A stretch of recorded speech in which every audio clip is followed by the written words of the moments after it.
कार्तिकेय, इस दिव्य फल से सावधान अवश्य रहना। सावधान रहूं? क्यों? माता ने तो मुझे बताया कि ये दिव्य फल आपने ही पिता महादेव को भेंट किया था और अब आप ही इस फल से सावधान रहने की मंत्रणा दे रहे हैं। यदि कोई रहस्यमय कारण हो तो बताने की कृपा करें देवर्षि। इस फल के विषय में विशेष ज्ञान तो आपको ही होगा। नारायण नारायण। कुमार कार्तिकेय, आप भी मेरे समान बाल ब्रह्मचारी ही हैं।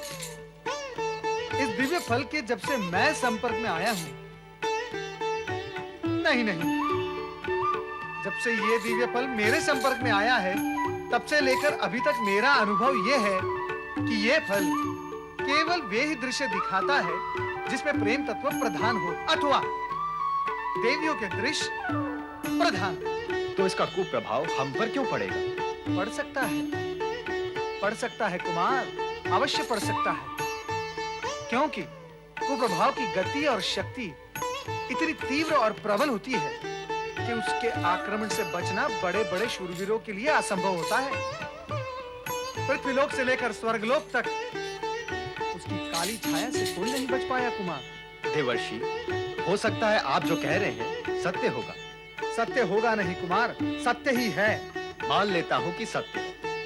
तो अब आप भी इस सत्य को मान लें कि कुप्रभाव का आक्रमण प्राणी पर तभी होता है जब वो कुमति से ग्रस्त हो अथवा कुकर्मों में लिप्त हो। प्राणी की कुमति जब तक कुकर्म का साथ नहीं देती, तब तक कुप्रभाव प्राणी को किंचित भी प्रभावित नहीं कर सकता, तनिक भी हानि नहीं पहुंचा सकता। धन्य है कुमार कार्तिकेय, आप धन्य हैं। आपसे ऐसी ही आशा थी।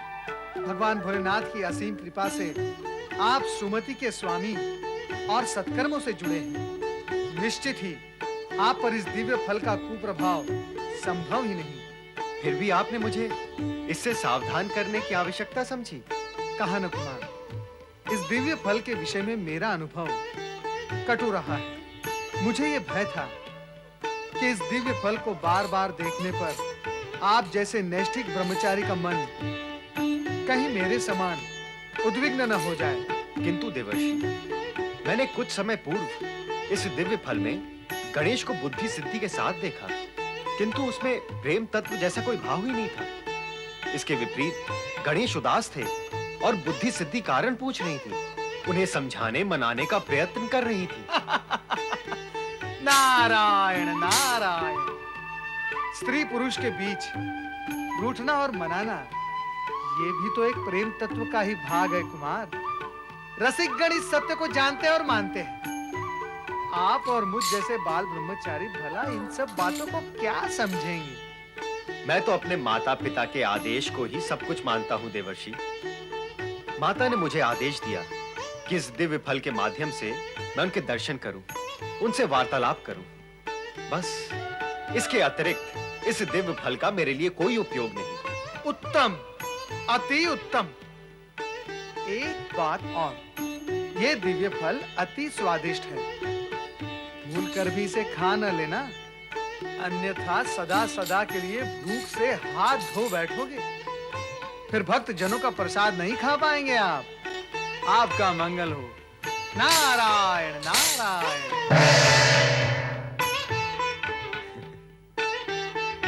आपने जो कुछ भी कहा वो सब तो मैं पहले से ही जानता था देवर्षि। इस फल का माता पिता के दर्शन के अतिरिक्त अन्य कोई उपयोग नहीं है।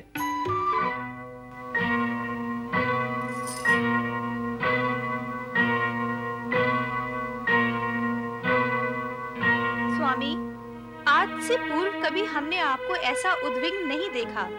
आपकी धर्म पत्नी होने के नाते आपकी चिंता से चिंतित होकर इसे दूर करना हमारा कर्तव्य ही नहीं, हमारा धर्म भी है।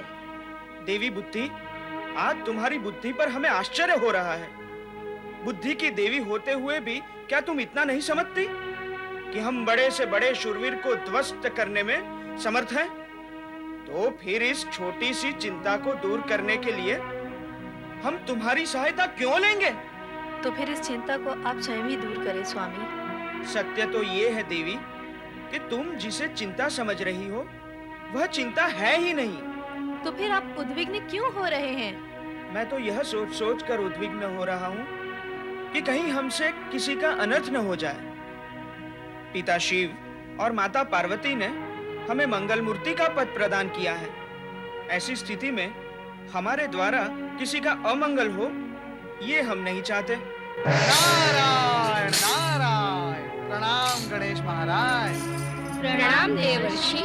कल्याण भव। हमने आपकी आज्ञा का पालन किया है देवर्षि। आपने स्वयं देखा कि हम कैलाश गए थे। किंतु देवर्षि, जब से हम कैलाश से लौटे हैं, मंगल मूर्ति न जाने क्यों उद्विग्न है। बार बार पूछने पर भी इस विषय में कुछ नहीं बताते। गणेश जी की उद्विग्नता के विषय में सुनकर ही तो मैं यहाँ दौड़ा दौड़ा आया हूँ। क्या आपने अपनी दिव्य दृष्टि से जाना देवऋषि कि हम उद्विग्न है? नहीं गणेश जी, उस दिव्य फल में आपको उद्विग्न देखकर कुमार कार्तिकेय ने मुझे बताया। भगवान भोलेनाथ ने माता पार्वती के द्वारा वो दिव्य फल आपको न देकर कुमार कार्तिकेय को प्रदान कर दिया है। अब तक तो वो फल लेकर श्री शैल पर्वत पहुंच भी गए होंगे। अर्थात माता पिता ने मुझे उस दिव्य फल के योग्य नहीं समझा। नारायण नारायण। आप अपनी ही योग्यता पर प्रश्न चिन्ह क्यों लगा रहे हैं गणेश महाराज? माता पिता क्या अपने पुत्र को कभी अयोग्य समझते हैं? इसमें आपके माता पिता का तनिक भी दोष नहीं है। वो दिव्य फल कुमार कार्तिकेय को प्रदान करने का परामर्श मेरे परमपिता ब्रह्मा जी ने उन्हें दिया था।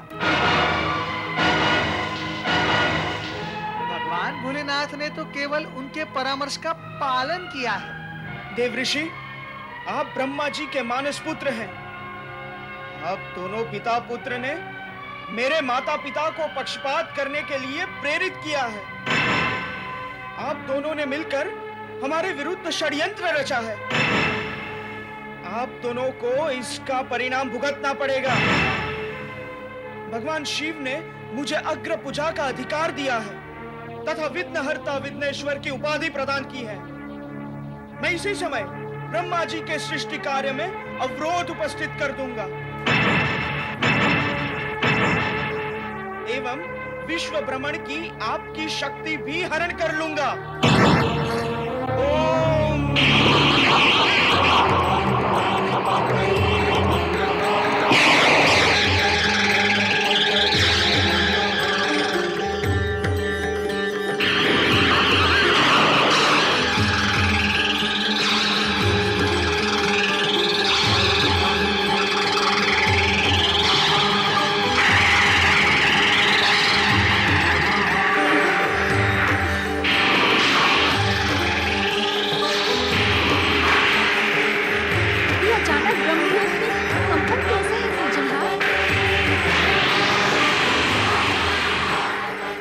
गणेश के क्रोध का परिणाम है जो हम पर अकारण प्रकट हो रहा है। हमें शीघ्र ही उनके क्रोध को शांत करने का उपाय करना होगा देवी। क्या है वो उपाय? गणेश के क्रोध को केवल शिव शंकर ही शांत कर सकते हैं। शांत हो जाइए गणेश जी, आप शांत हो जाइए, शांत हो जाइए। शांत हो जाइए। क्रोध को त्याग दे स्वामी। आप सर्वप्रथम स्थिति की सत्यता को जान लें। हाँ स्वामी, संभव है वैसा ना हो जैसा आप समझ रहे हैं। स्थिति पर पुनः विचार करें स्वामी। आप तो विघ्नहर्ता है। विघ्न उत्पन्न करने में आपकी शोभा नहीं है श्री गणेश। यदि आप शांत नहीं हुए तो संपूर्ण जगत में प्रलय आ जाएगा। हमारा क्रोध ब्रह्मदेव या ब्रह्मलोक पर नहीं है और ना ही उनकी सृष्टि पर। तो फिर आपका क्रोध किस पर है श्री गणेश? निर्माण कार्य पर। सृष्टि का निर्माण कार्य रुक गया है और ब्रह्मदेव ब्रह्मलोक से अदृश्य हो चुके हैं। किंतु आप मेरा विश्व भ्रमण ना रोके, अन्यथा मेरे प्राण अवरुद्ध हो जाएंगे श्री गणेश। मैं सर्वथा निर्दोष हूँ। आपके क्रोध के इस कारण में मैं कहीं भी नहीं हूँ श्री गणेश। हाँ स्वामी, देवऋषि सर्वथा निर्दोष हैं। ये भला आपके विरुद्ध षड्यंत्र क्यों रचाएंगे? देवऋषि, भविष्य में सावधान रहें। मैं तो सदा सावधान ही रहता हूँ। मेरे जितना सावधान तो संपूर्ण जगत में अन्य कोई है ही नहीं। मेरा नाम नारद न होकर सावधान होना चाहिए था गणेश महाराज। इतना सावधान रहने पर भी मैं अकारण कहीं न कहीं कष्ट में पड़ ही जाता हूँ। सोचता हूँ जो प्राणी असावधान रहते हैं उनकी क्या गति होती होगी। गणपति महाराज, अब आप मुझे आज्ञा दे, मैं चलता हूँ। नारायण नारायण। प्रिय पुत्र गणेश, शीघ्र ही कैलाश पर चले। हम तुम्हारी प्रतीक्षा कर रहे हैं।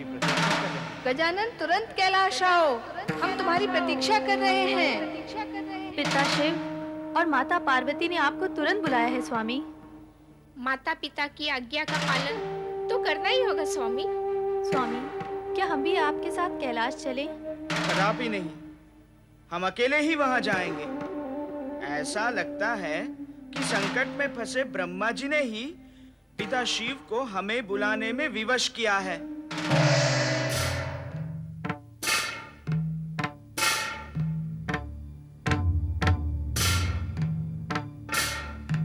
माता पिता ने हमें धर्म संकट में डाल दिया है।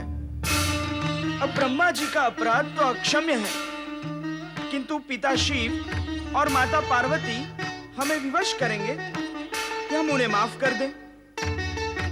अब उनकी आज्ञा की अवहेलना हम कैसे कर सकते हैं? अब तक तो गणेश को पहुंच जाना चाहिए था स्वामी।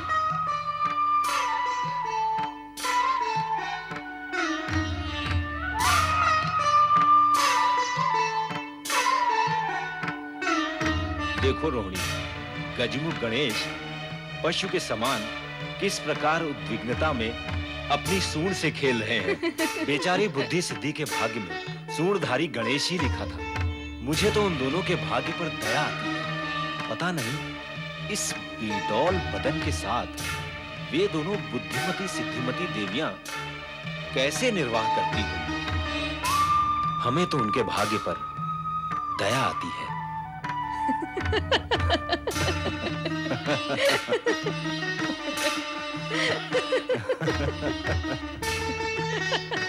दुष्ट, निंदक, प्रवंचक चंद्र, तुमने हमारे धैर्य की सीमाओं का उल्लंघन कर डाला है।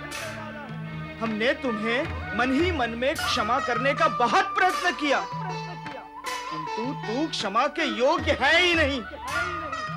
लगता है तेरे भाग्य में सर्वनाश ही लिखा है।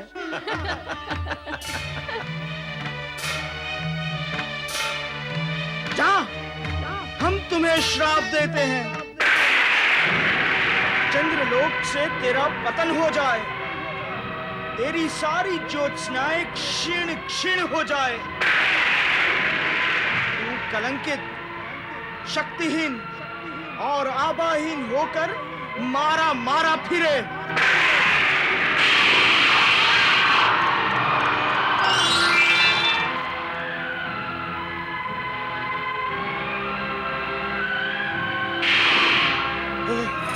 स्वामी,